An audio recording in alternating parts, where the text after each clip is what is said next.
Insuficiencia cardíaca.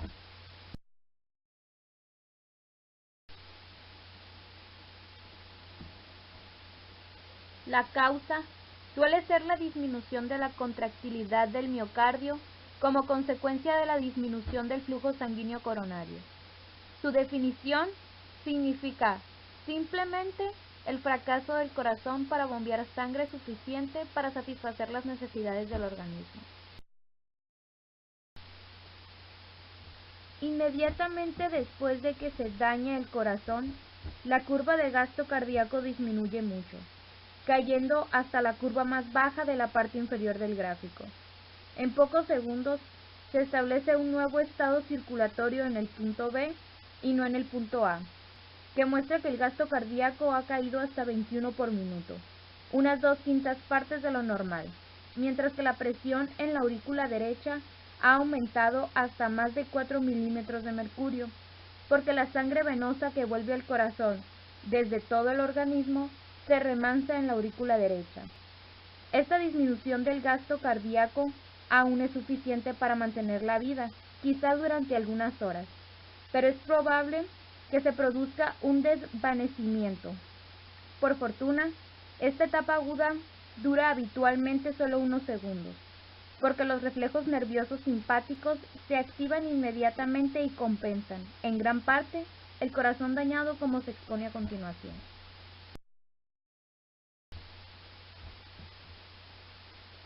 Después de los primeros minutos de un ataque cardíaco agudo, comienza una fase semicrónica y prolongada que se caracteriza principalmente por dos sucesos: la retención hídrica en los riñones y grados variables de recuperación del corazón en un periodo de semanas o meses.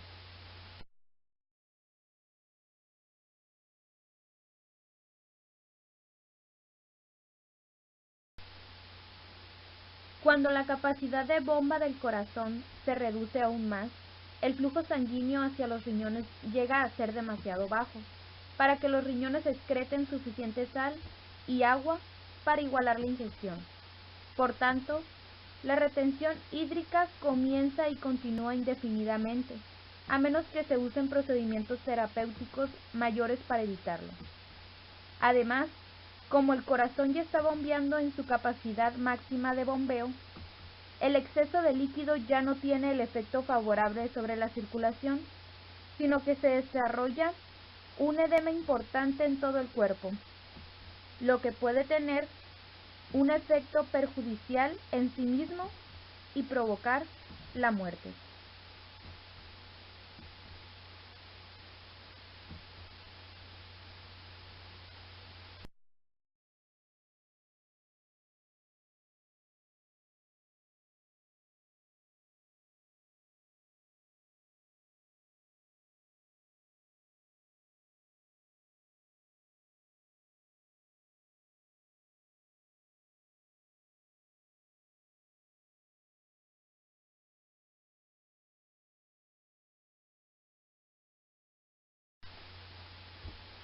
A diferencia de los efectos favorables que tiene la retención hídrica moderada sobre la insuficiencia cardíaca, en la insuficiencia grave el exceso importante de líquido tiene consecuencias fisiológicas graves, como son el sobreestiramiento del corazón, lo que debilita aún más la filtración de líquido hacia los pulmones, provocando edema de pulmón y la consiguiente desoxigenación de la sangre y el desarrollo de un edema excesivo en la mayor parte del cuerpo.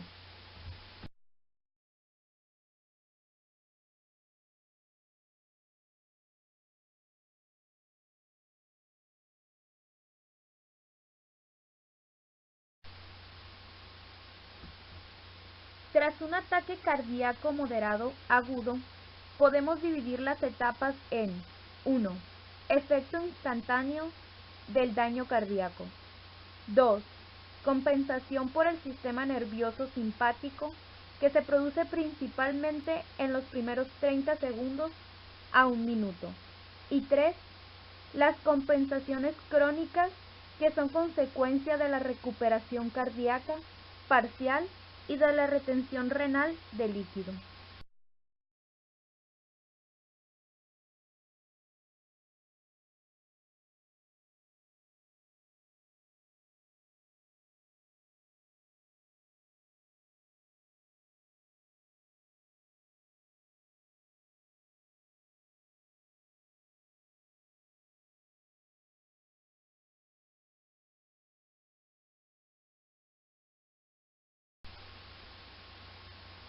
Muchas personas, en especial de la tercera edad, tienen un gasto cardíaco en reposo normal, pero con una elevación leve o moderada de la presión en la aurícula derecha, debido a los distintos grados de insuficiencia cardíaca compensada.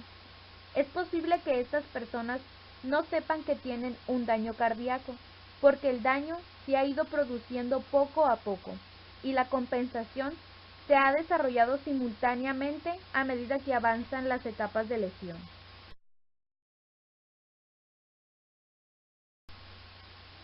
Si el corazón sufre un daño importante, no puede compensar la función hasta lograr, por mecanismos reflejos nerviosos simpáticos o mediante la retención hídrica, un gasto cardíaco normal al tener un debilitamiento excesivo de la función de bomba. En consecuencia, el gasto cardíaco no puede aumentar lo suficiente como para que los riñones excreten cantidades normales de líquido. Por tanto, continúa reteniéndose líquido. La persona va desarrollando cada vez más edema y este estado finalmente conducirá a la muerte. Es lo que se conoce como insuficiencia cardíaca descompensada. Es decir, la causa principal de insuficiencia cardíaca descompensada es la insuficiencia del corazón para bombear sangre suficiente para que los riñones excreten diariamente las cantidades necesarias de líquido.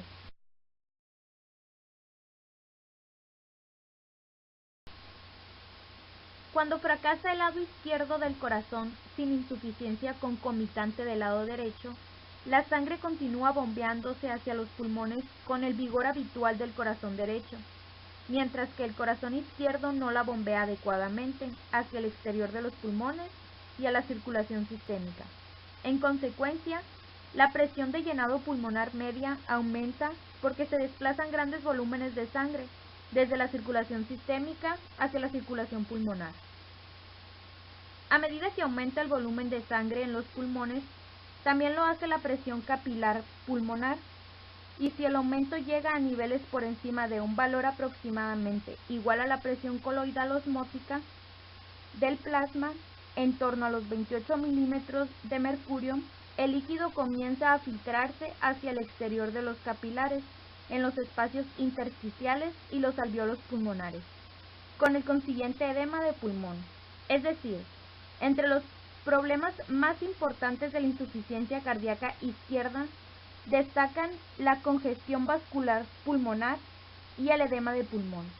En la insuficiencia cardíaca izquierda aguda, el edema de pulmón se produce con tanta rapidez que puede provocar la muerte por ahogamiento en 20 a 30 minutos. En muchos casos, después de un ataque cardíaco agudo y a menudo después de periodos prolongados de un deterioro cardíaco lentamente progresivo, el corazón se vuelve incapaz de bombear ni siquiera una cantidad mínima del flujo sanguíneo necesario para mantener vivo al organismo, por lo que todos los tejidos del organismo comienzan a sufrir e incluso a deteriorarse, llevando a la muerte en horas o días. El cuadro es el de un shock circulatorio e incluso el aparato cardiovascular sufre de la falta de nutrición y además se deteriora junto con el resto del organismo, con lo que se acelera la muerte. Este síndrome de shock circulatorio, provocado por la función inadecuada de bomba cardíaca, se denomina shock cardiógeno o simplemente shock cardíaco. Una vez que se desarrolla el shock cardiógeno, la tasa de supervivencia es menor del 15%.